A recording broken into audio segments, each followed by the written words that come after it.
what do you think about the idea that a personal development journey is either easier or more difficult, whether you're in a loving relationship with somebody? Easier or more difficult? There's biological, which is male, female, right? We won't get into the other variants there in right now, but I'm just going through the kind of scales that we see in things. Then you have man and woman.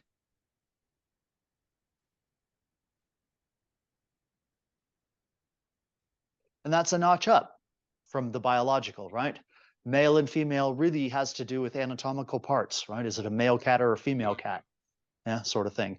Man and woman has a certain quality to it, and there's a certain character that attends those types of things. And generally, it has to do with, I guess, what could be called the dynamics of the household.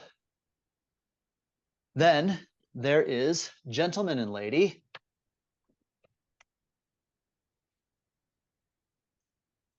And this is outside of the realms of function and form. All right, form being the male, female, function being man and woman. Gentleman and lady has to do with the qualities. Yeah, we can distinguish between a man or a male and a gentleman by the qualities that he carries in himself. Same thing with a female, a woman, or a lady. And then above that, you get into king and queen.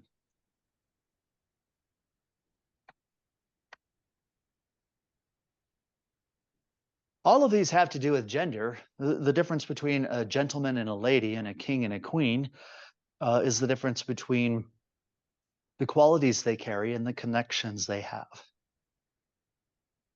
The king and the queen have a higher connection. Gentleman and lady are on their way to becoming that. Is that kind of that? It's just a useful grid. All right. There's certainly various stages in between each of these, but it's a useful way of thinking about it. Based on, I guess you can ask that question. What's the center of gravity? Is the center of gravity based on body parts? Is the center of gravity based on the function of a household? Is the center of gravity based on the qualities each of you carry?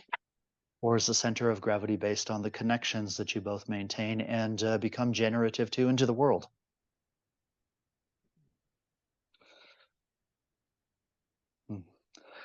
Suppose there would be God and goddess above that, wouldn't there? You know, there's couples out there that never or even rarely have sex, right? It's not the center of gravity of it. There's couples that's all they have in common. It's the bedroom. Couples out there that do, everything below a certain level, right? They have household responsibilities and maintenance functions, and the body parts that go with each gender. So it's not so clear cut as that, but it is a useful way to look at the center of gravity of a relationship. I should hope this is the realm, at the minimum, that people should be striving for. It's not generally the case in our culture, but that should be the gentleman and lady should be the level of dealing with one another. Not to say that all of this is excluded. It's a foundation for which that's built upon.